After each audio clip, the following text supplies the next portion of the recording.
So yeah, let's is your computer making any sound? You've probably got a quiet laptop, have you? It isn't making much noise. Not really. My hearing is not so good. Okay. Yeah, I've had some hearing loss. I worked in Okay. engine rooms for 20 years. So Oh, right. Well, let's take the example of the sensation of feeling. You said you were feeling quite serene. Can you just focus on that sensation again? Okay. So just notice there's effortless awareness of that sensation. yes. That's good. So there isn't anything that needs to be done to make that arise. It's just present in awareness. Mm-hmm. And so what I'd like you to do now is just engage the mind to describe it in some way. So just something quite brief, really. It's a feeling that kind of permeates my body, and I just kind of feel, quiet all over, relaxed. Yeah, that's great. That's probably enough. It's really just to make it the distinction between the forms which are effortlessly known in this very moment, and then the opportunity to engage the mind, because they're two distinct modes of functioning. So effortless being is what we are before we engage the mind. So the effortless being precedes the mind. So it's just that we're resting in this moment. There is it's just timeless. There's no, there's just this sense of being alert to what's appearing, and then different forms appear. So as you say, a car goes by, or there's the sound of the wind for a moment.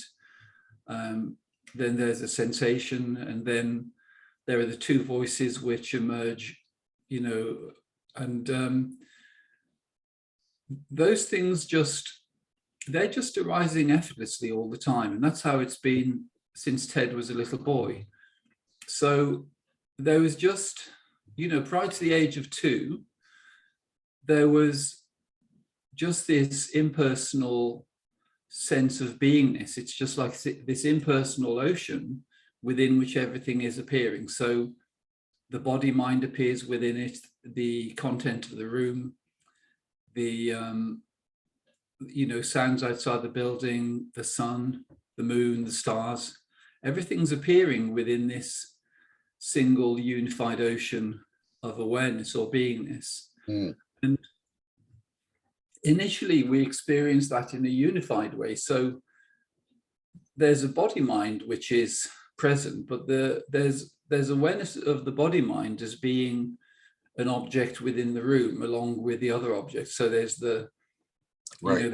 There's the tables, and then there's the the body mind, and it's exactly like that now. So there's just the body mind, sat on the seat, and there's, as you mentioned, there's awareness of the sound, the feeling of the weight of the body, the arms, the hands, and there's awareness of looking through the eyes. And so the body mind is like an interface, and so it's the means by which we experience this three-dimensional realm currently. And so it actually belongs to the three-dimensional realm, and so we never actually enter the three-dimensional realm. We remain as infinite consciousness. We're simultaneously the consciousness within which everything is appearing. So you've just remained as this infinite ocean of consciousness. That's all you've ever been, really. But then there are forms arising within that as waves arise on the ocean. So the waves are constantly changing on the ocean. In the same way, the waves of form which appear are also constantly changing, but they're arising within the awareness and beingness, which is totally stable. So that's always been the same, and that's what you've remained as. But the forms arising can change. So one moment there's a car going by, the next minute there's, you know, the sound of the wind. And so when Ted was a little boy, you know, before the age of 2, there would have just been the innocent awareness of everything appearing. But because at that stage you knew yourself to be this infinite ocean of awareness, nothing would disturb you. So it was just this peaceful resting as this infinite ocean, which is just present here in this moment.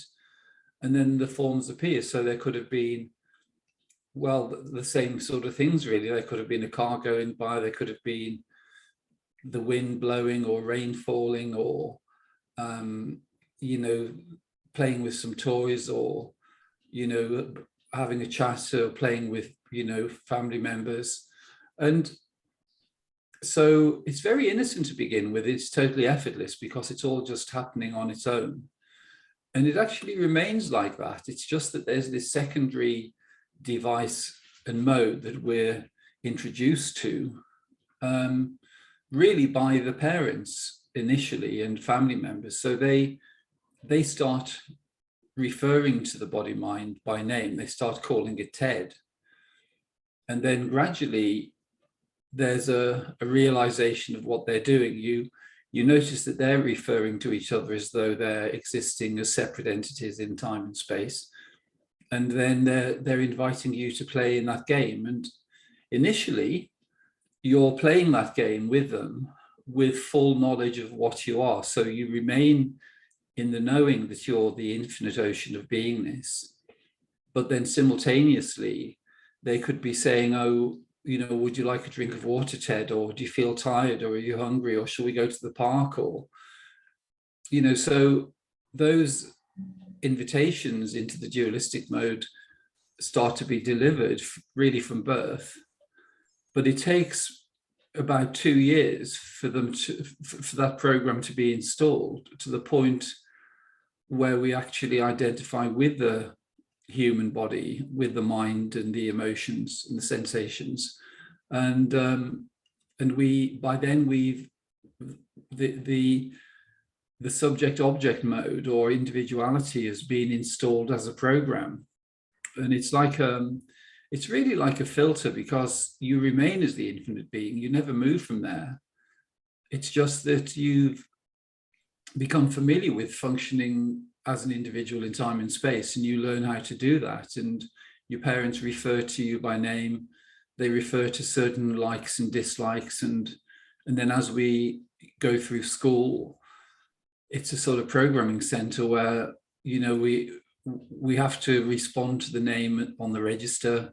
And then we have to get up and move to another room when the bell rings. And it's like a training program, which is to do with identification with the body. And so that continues through the early years and then becomes more intense, usually in the teenage years. But the thing to know is that sense of separation never really took place. It appeared to around about the age of 2. And that's why, you know, with children, they quite often refer to the terrible twos. They, you know, that children tend to be absolutely fine. The first couple of years, they're quite peaceful and, you know, quite happy. And then something happens around about the age of 2 and they start throwing all their toys at their parents and everything. Right. But it's because that sense of becoming an individual and the feeling of being imprisoned within the body mind seems to have taken place. And they know that something's changed, but they can't really verbalize what it is, because it appears to be a loss of the freedom that was there. So in the first couple of years, there's this sense that everything that's appearing, so everything appearing, you know, in the room and beyond, you know, through the windows, you see the distant landscape, you see the sun and the moon.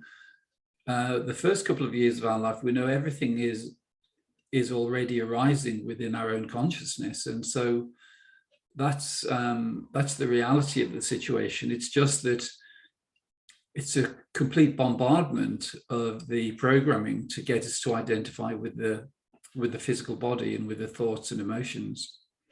Yeah. I don't think I don't know if I put it in my email, but I experienced when I was in my late 30s, I went on an Outward Bound course. I don't know if you've ever heard of that. Yes, I have. Was it 1989, did you say it? Yeah, 88, 89, yeah. Yeah. And, it was, we were in the wilderness in Colorado, very small group, and it was 9 days. And at the end of that time, I felt the most incredible peace, just through and through my entire body. Yes. And, it was absolutely wonderful. And I just felt like no matter what happened, I couldn't be shaken. And of course, I didn't quite know what it was, but it was wonderful. Yeah. Yes. And I remember quite distinctly getting back to the hotel after the trip. And I walked in the room and I just turned on the television, out of habit. And I looked at the screen and it was flat. There was no three-dimensionality to it whatsoever. Wow. I said, that's not real. And I just turned it off, and then I had a similar, of course, we had to collect our own water from streams and such on the trip. And I went to the sink and I turned the water on and I just stared in amazement at this water coming out of the faucet. And I quickly turned it off because I didn't want to waste it, Yeah. But it was just that total difference. And yes. And unfortunately, I was there, and then I went and got a pack of cigarettes, and then I got a 6-pack of beer and watched the TV, and that peace remained with me, but then it faded. Yes. And but I remember that so well. Yes. It was just incredible. Yeah.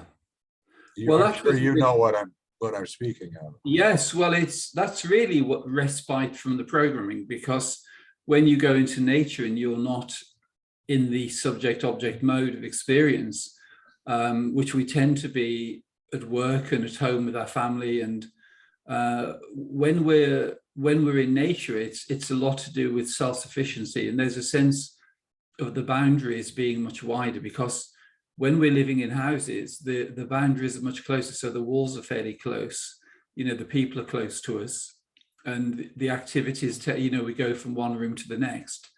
But if you're in a really wide open space, then you begin to equate that with your essential nature. So that's why a lot of people like to go and climb mountains and see the distant view, because on some level, they know that they're looking at themselves. They realize that everything is appearing within their own awareness. And so it's really understanding that the human mode of experience is like a program. So realization, in a way, is to do with just seeing beyond that program, because there's the mode of being Ted.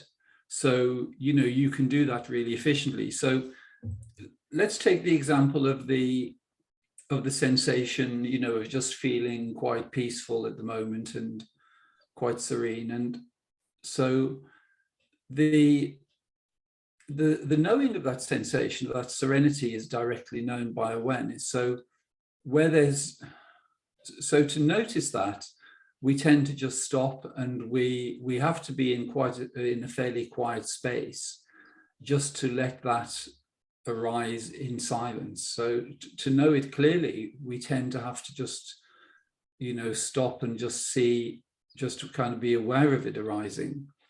And then there's the commentary which you introduced, where you describe that experience. So those two modes, they actually demonstrate the distinction between what you truly are, which is effortless being, because all forms actually are registered in awareness. They're not registered in the mind. So the mind is just like a commentator most of the time. It's quite good for logical things, but in terms of in terms of awareness, it's your essential nature that's aware. It isn't the mind. So we just have to go quiet to notice those sensations appearing, and then we can engage the mind. And so the mind's like a vehicle in a way, and it's engaging the mind is like engaging the gears in a car, where we, the vehicle is stationary. So when there's the simple knowing of the forms appearing, so of those emotions, those subtle emotions appearing, they're just arising in silence, and then there's the option to engage the mind. So you engage the mind as you engage the gears in a car, and then there's motion. So the mind then starts, it sort of moves forward into describing and commenting. Yeah. So it's really seeing that the sense of individuality only actually exists in the mind. We have to engage the mind. So as it was with your email to me, the mind was engaged to describe, elements of Ted's experience over, quite a number of years, well, from birth really through until now. And so everything to do with the past and the future is existing in the mind. But when the mind is just stationary, then there is just the innocent, effortless arising of whatever is arising. So that's why enlightenment is actually really simple in reality, because it's what you truly are before the mind's engaged. So in this moment where there's just the noticing of the forms appearing, so there can be the sound of the voices or the light through the window, the images on the screens, the objects in the room. The only place you can be aware of those forms is resting as effortless being. Because if the mind was engaged, it would be chopping it up into little observations and comparisons and things. But the simple knowing of what's appearing can only take place in your true nature. So that's why it's actually, there is actually no shift in reality, because we've remained as the infinite being. It's just that we have this other mode of experience, which is the mind, which tends to spin stories and distract us from the simplicity of what we already are. Yep, absolutely. So it's quite good to know with Eckhart, for instance, what Eckhart's talking about sometimes is he's talking about the experience of certain things. So like the experience of silence, or the experience of spaciousness or expansion. They tend to be heightened experiences. So that can sometimes be a little bit misleading, because it seems as though we have to stabilize a heightened experience. But actually what we remain as is this simple awareness, which is just aware. So if we, could you just close the eyes for a moment, Ted? So just close the eyes and just focus attention on the back of the eyelids. And just notice there's this sense of awareness, aliveness. It's just a sense of existence. It's totally familiar, and it's what you've known since you were born, really, or since the body appeared. So that sense of existence, which is totally familiar, which is right here in this moment, because what you're experiencing is the closest thing of awareness, aware of itself. So there's still awareness of this voice speaking, but generally by focusing on the back of the eyelids, you notice that there is just this sense of awareness, aliveness, beingness, stillness, timelessness. And that's just fully present. And it's actually always been the same, because even when Ted was a few days old, and right the way through the whole experience, that simple sense of existence and awareness, which is fully familiar and fully present in this moment, is all there's ever been, really, prior to the arising of the form. So that simple sense of awareness, aware of itself, and that sense of existence has... You okay, Ted? Yeah, I'm fine. The computer decided to do something annoying. Okay. There we are. It's done. I had a big white screen pop up. Okay. But I felt that. I feel that. And you're right. It feels so familiar. Yes. Yeah. And so that sense of existence and that sense of aliveness, which is just right here and now, that presence which has never changed, is actually the existence of the infinite being. It's always there, and it's just that simple sense of awareness is the awareness of the infinite being. It never became Ted. Ted only emerges as a thought stream. So what's present is just a sense of existence. John Wheeler calls it presence, awareness, existence. You know, and those three words are quite a good summary of what it is, because there's that sense of presence, which is that it's totally timeless. And then there's a sense of awareness. So there's awareness of, well, it's awareness aware of itself, but then there's also awareness of whatever form arises within that. So there could be a thought stream, there could be noticing sounds or sensations, but that simple awareness is always present. And it's really the sense of existence where the key is to realization, because the sense of existence, which, you know, right the way through our lives, our parents have told us that we're existing as a human being. So that sense of existence, which is totally intimate and familiar, which you just experienced all along, has actually been the existence of the infinite being. It's actually just been a case of mistaken identity. There's been this disguise, you know, called Ted, you know, there, and that's overlaid on what is just simply there. So where there's just the noticing of that awareness aware of itself, there's a noticing that that is there before anything. So it's there before any thoughts arise. It's before there's the noticing of the body, or of any sensations or any sounds or any perceptions. So it's seeing that simple awareness, which is actually impersonal. Because if you look at it, you know, when the eyes are closed and you notice there's just this sense of aliveness and existence, that sense of aliveness and existence is, there are no boundaries within it. There is just this simple sense of awareness, existence, aliveness, presence. It's fully here, fully known, it's stable, it's always been the same. But it's actually impersonal because it has no boundaries. It's like an ocean. It's like an infinite ocean. There could be the sound of a car going by, and there's the noticing that the sound of the car is arising within the awareness you've always been. Or an aeroplane flying overhead, and there's just effortless awareness of the aeroplane.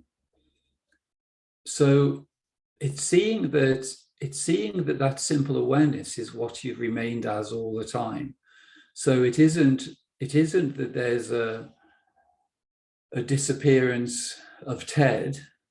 It's just the realization that there's been a case of mistaken identity, because the installation of the idea of Ted and everything that has created the sense of existing as a human being in time and space never actually took place, because you've remained as the infinite timeless being.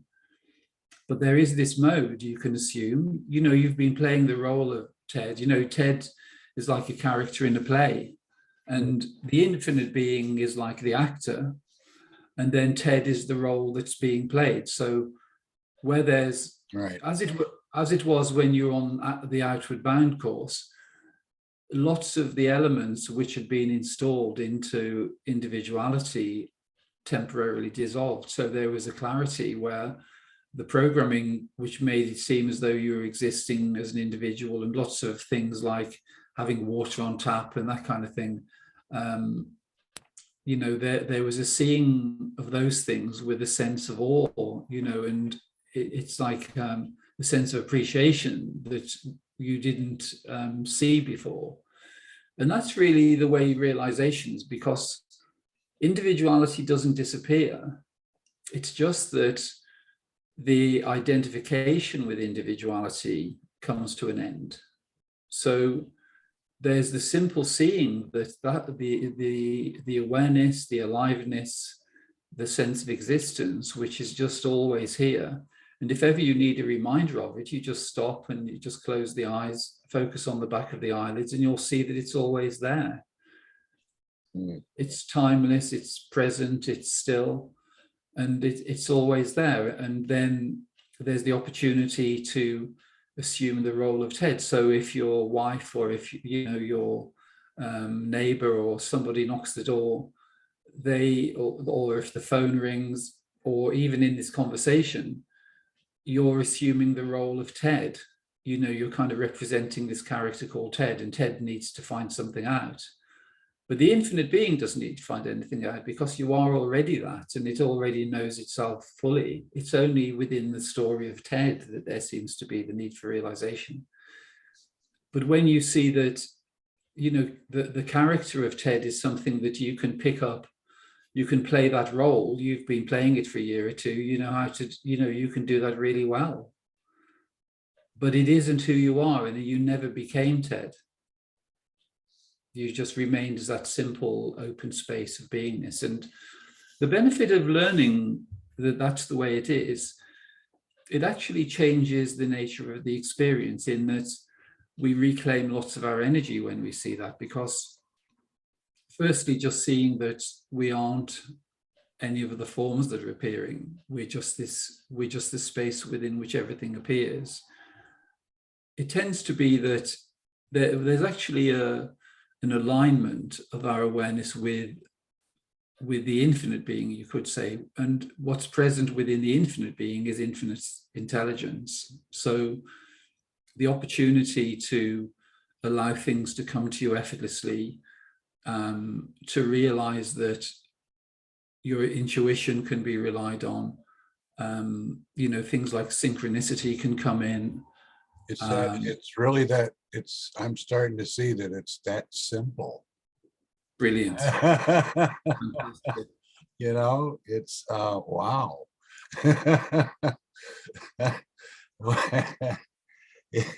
Is it really that simple? It's so strange, because all the things we embark on, like a spiritual quest, and you know, all these things to try to, you know, to realize our true nature, when actually it's present all along. But when there's a familiarity with it, it can actually be pointed to quite simply. Yeah. So I didn't have to read the Bhagavad Gita and in the art of archery.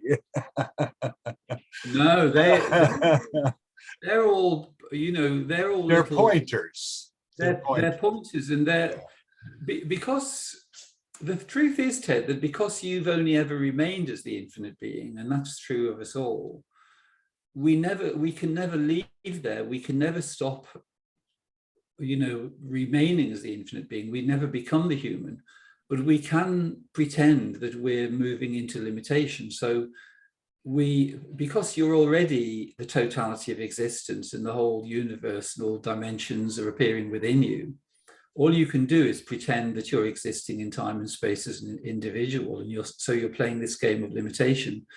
And then the individual goes on a little quest. So there are a few forms of entertainment on the way, like, you know, Zen and archery, and, you know, the Bhagavad Gita and the power of now, and all these different things.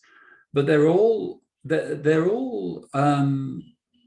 you know, it's like a game of hide and seek we're playing, and there are these little clues. You know, you're going around the house trying to find yourself, and you're looking in all the cupboards and you're looking, you're trying to find something. And then you just sit down on the sofa and you realize, well, what I am actually is the thing which is looking for everything. So I'm already here. yeah, exactly. Oh, that's So wonderful. Yeah. it's just that sense. It's just that sense of distraction, really, with all the content. But it's only because you are already the infinite being that you can, for a little while, play this game of hide and seek, because that's Now, because you're. my Sorry. mind wants to, take over all the time, and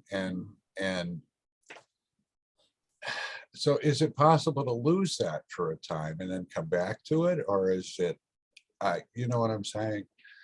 Well, self-realization, once it's been seen, Mm. you can't ever go back to thinking that you're Ted again, because it's when we deconstruct those layers of consciousness which are kind of superimposed on the simplicity of our infinite nature. Once that's been deconstructed, you can't ever put it back together again, because it's the whole illusion has been seen through. So even though the mind can come in and the mind can say, well, have a look at this, Ted, or have a look at that, or the mind might say, oh, you're not fully realized, really, are you, Ted? It can give thoughts. But the thing to know is that's just the mind, because the mind is like a virtual reality device, and it's the device through which we've made the impossible seem possible. It's the device which has made it seem as though the infinite, eternal, timeless, omnipotent, omnipresent being has assumed human form and moved into time and space. But it never actually happened. But the mind might continue, even after realization, the mind could continue to spin stories and try to invite you back into limitation. And one of the common things is for it to find your vulnerable point. So if there's something which has upset you in the past, or something which makes you really angry, the invitations we get after realization are quite often along those themes. They tend to be like an invitation into individuality, because when we've experienced something and it's been, traumatic to some degree, then the identification with individuality tends to be stronger. So because the mental body can try to invite you back into identification, it'll never win, though, because once it's been seen, you can't ever go back to thinking that you're Ted, because it's really simply a matter of seeing what precedes that sense of being Ted. Because when you see the simplicity of the awareness and beingness, which is just there, and it's silent, it's still, it's stationary, it's neutral, it's equal with everything, then anything that comes in after that, so the sense of individuality, or anything that the mind introduces, you see that it's all coming, it's following on from what you truly are. So there's awareness of the mind, there's awareness of forms appearing, but the awareness is what is primary. And once you've seen that, you can't ever go back to thinking that it's Ted that's aware, because you see that awareness is the solid, stable foundation of all experience. And then the idea of Ted, the idea of individuality, emerges after that. I'm resonating with everything you're saying. I really am. Fantastic. And in a way, it feels like I already know everything you're saying. Exactly. It's so crazy, and it's true, because it is only like a little reminder, because the one thing you're totally familiar with that has never gone away is the infinite being. Like the infinite self has always been present. It's been there watching the story of Ted unfold. So it's totally intimate and familiar, and it's what you've always known. It's the thing. It's like the elephant in the room. It's the only thing that you've really ever known, and it's the only thing that's stable and stationary and constant. but it's just that all the content, you know, has been designed to obscures it. Yeah. Or seemingly obscure it, because right. Because it can't ever really obscure it, because you have to be present as the infinite being, as infinite awareness, to be aware of whatever's arising. So there has to be awareness of the thought, or awareness of the emotion, or awareness of the body mind. So the awareness is always there. So but it is slightly amusing in a way when it's seen really clearly, because you think, well, how could I have possibly missed that? Yeah. Yeah. It's I'm feeling that peacefulness and serenity again. Fantastic. Yeah. Fantastic. Well, that's really good. But the main thing to know is that realization isn't based on any particular experience being stable. So it tends to be that there's much more access to serenity and stability and silence. That tends to begin to predominate. But it may be that other sensations can come in, but they don't actually obscure anything. It's just that, so there could be awareness of serenity or awareness of peace, or there could be awareness of irritation. But the awareness is still totally present for the irritation to arise as well. So the irritation doesn't obscure anything. It's just another frequency of experience arising, really. Okay. Yeah. So nothing can ever, once it's been seen, you can't ever go back. It's like when you get something out of the box, you can't put it back in the box. Right. Yeah. That's great though, Ted. That's brilliant. And I, you know, and when I was listening to one of your interviews, you're talking about, you know, before the age of 2, and you see yourself, your hands and all of that as part of this that's out there. Yes. And I saw it. It clicked. Fantastic. And that was a couple of weeks ago, I guess. But I didn't stay there, but I could come back to it. Yes. As soon as I thought about it again, it was there again. Yes. And it's just, I don't know, it's amazing three-dimensionality. Yeah. That exists, you know. Yes. Yeah. It is. It's magical, really. And just to there comes a kind of appreciation and gratitude for everything, in the same way as you felt about having the taps with the water coming out. You know? But you know, even with realization, it can be that something can come along and you're giving it full attention, and you're occupied with whatever it is that you're doing. But don't ever feel that realization has gone away, because there can just be the focusing of what's going on. And then it's when you return to the knowing of existence, of infinite awareness, rather than returning to identification with individuality. And that's the difference, really. That's what happens with realization. So it isn't that there's a background experience which remains. It's just that you know yourself to be this infinite, open, you know, boundless space within which everything is appearing. And that's all you've ever been. But there's just been within that, this little play where, you know, you've pretended to be Ted for a while. Yeah. That's yeah. I'm kind of speechless. Yeah, well, it's so simple, but it's the infinite self which reveals itself to itself. So, you know, what happens, you have the experience of being Ted, you know, and as you say, you were a seeker all your life. There is actually a kind of story within a story, which is that the age we're living through at the moment is, you could call it a degraded age. You know, in the Bhagavad Gita, or in, you know, in the Vedas, they talk about the different eras, you know, the different yugas. And it's Kali Yuga, which is a kind of inverted age. And it's where Well, what's taking place is what Eckhart calls the awakening of the dream, from the dream of identification with form. So the awareness and beingness, which previously thought it was a component of TED, suddenly wakes up to realize that it's always been independent, and it's been the primary knower of everything that's known.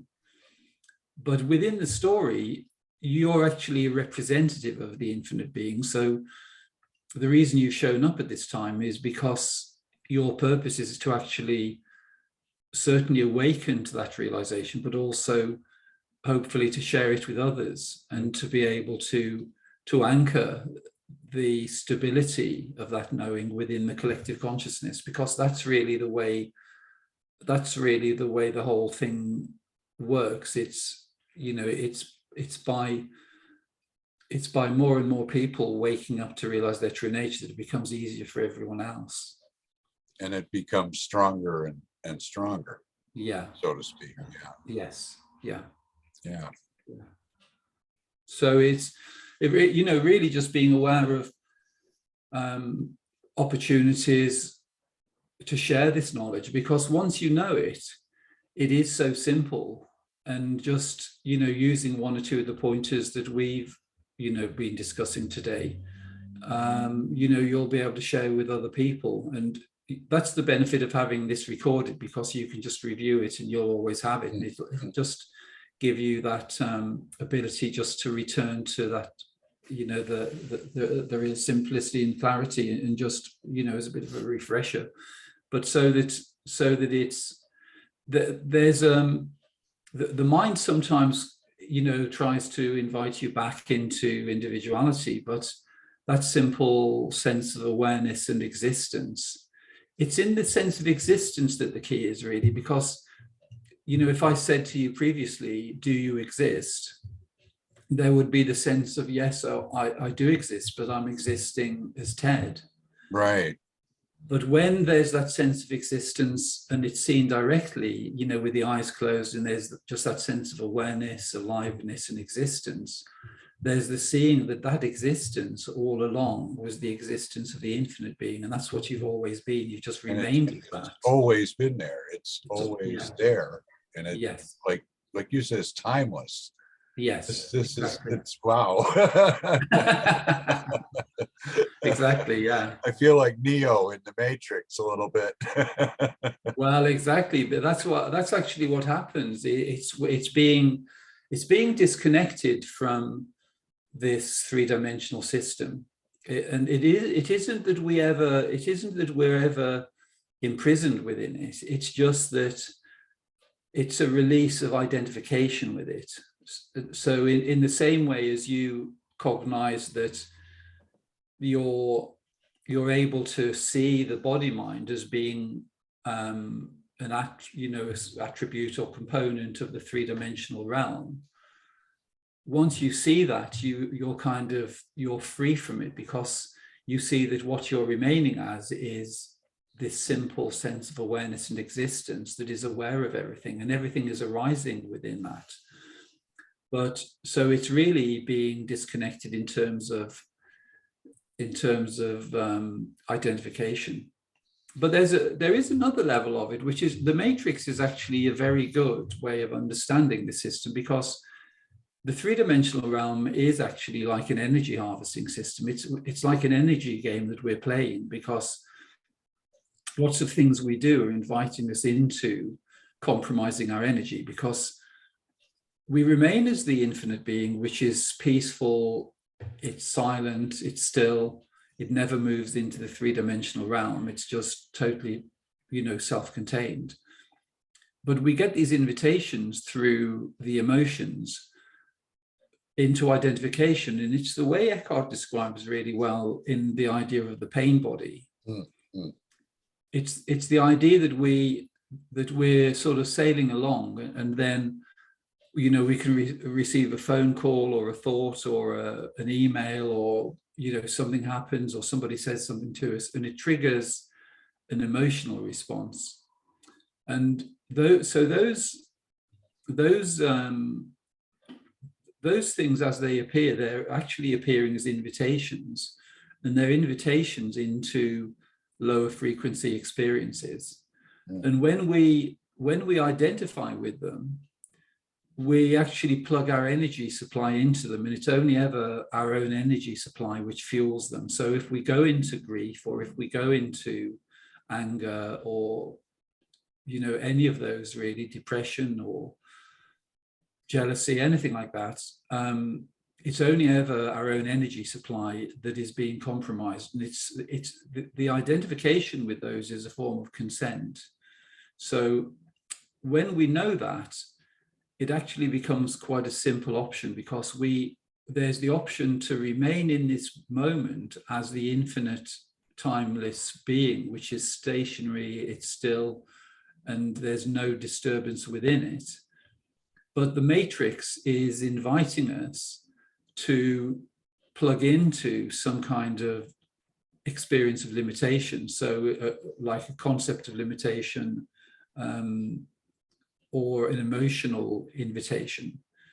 And it's really simple once you know that it's just based on this simple choice. So you can either just remain as the infinite being, you remain at peace, and remain in your infinite impersonal nature, or there could be an invitation into some kind of emotional disturbance. And if we accept that invitation, we're plugging our energy supply into that. Yeah. And then that empowers it. And that's how, as Eckhart describes, that's the way the pain body is empowered.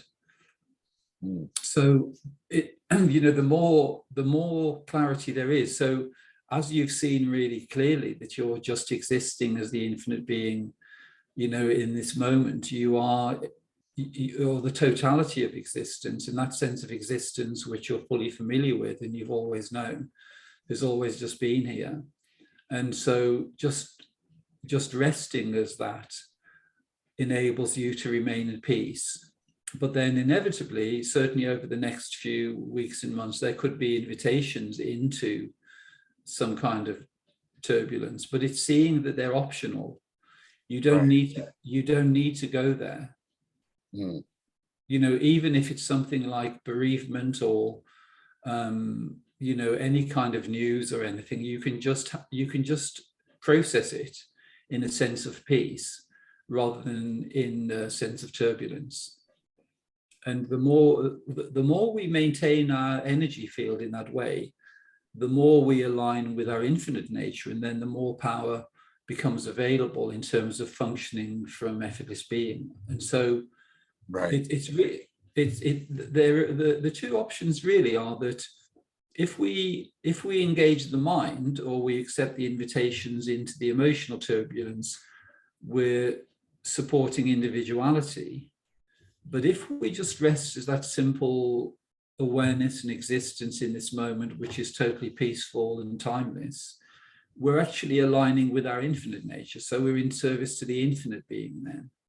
And the infinite being or infinite intelligence will begin to reveal things to you in terms of, your activity and what to do. And, sometimes you find people showing up and they're just ready to hear about realization.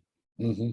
Mm-hmm. And that's how it works. And it always works in an effortless way. You don't have to try to sell anything. It's really just being available, and then exactly the right people show up in the way you and I are having this conversation. It's because yes, infinite intelligence brought us together, because there was a sense of resonance. It really doesn't matter.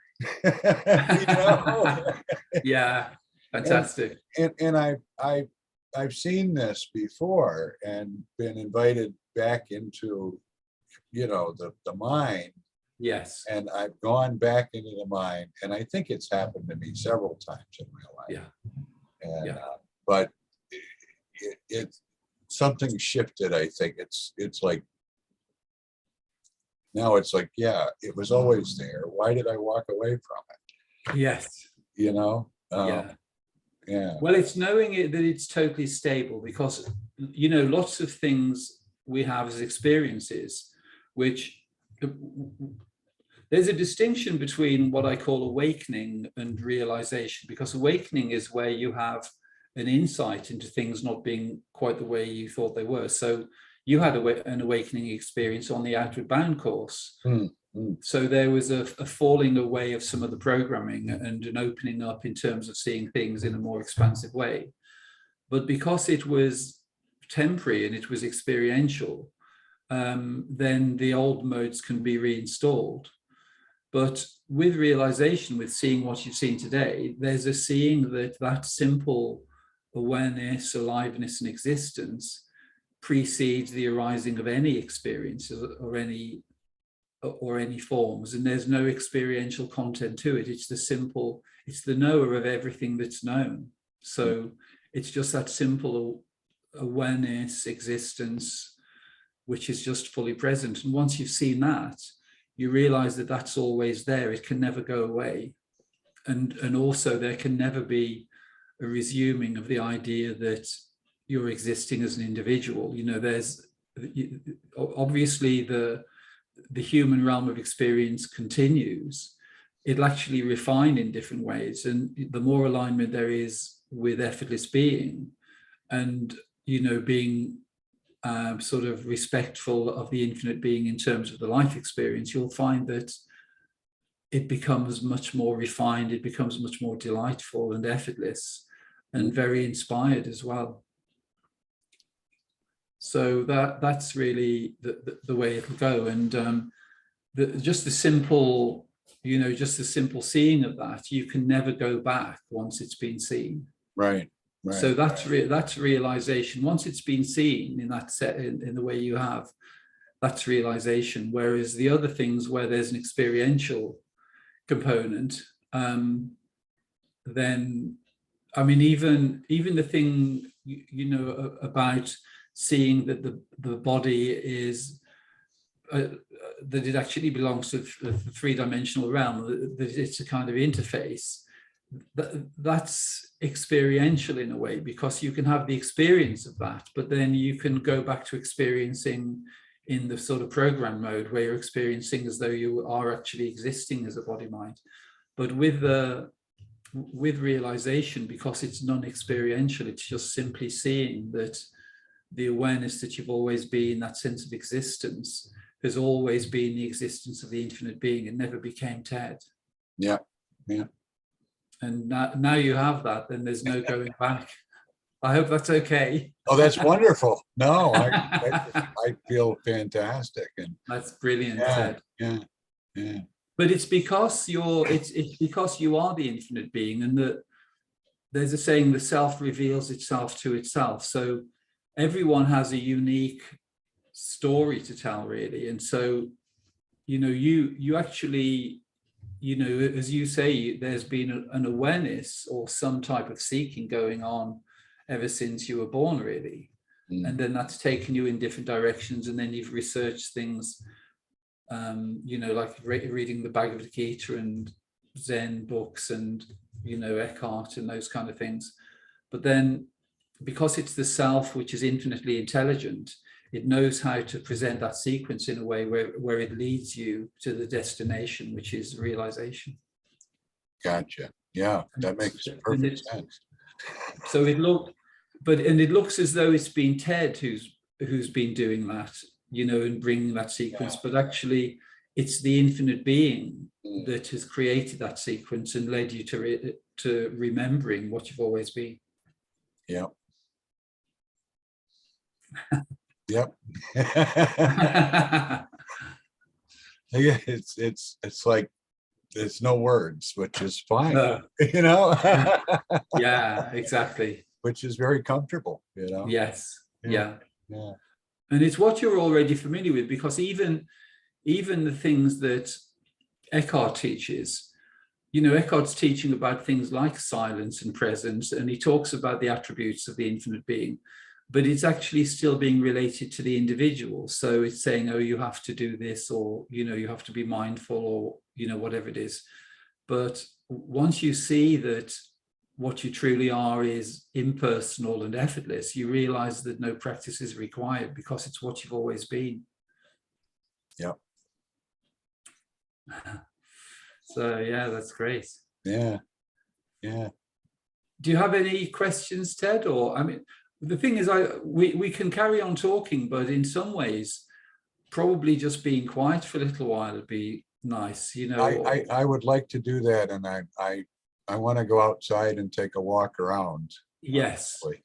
Yeah. Yeah, that's the into nature and into some space. I think that would be the most, you know, the most delightful way to integrate realization. And thank you so much. Well, it's an absolute pleasure, Ted. But as you know, it's the self revealing itself to itself. Right. Yes. Ted and David haven't had much to do with it, really. Yeah. Yeah. No, yeah.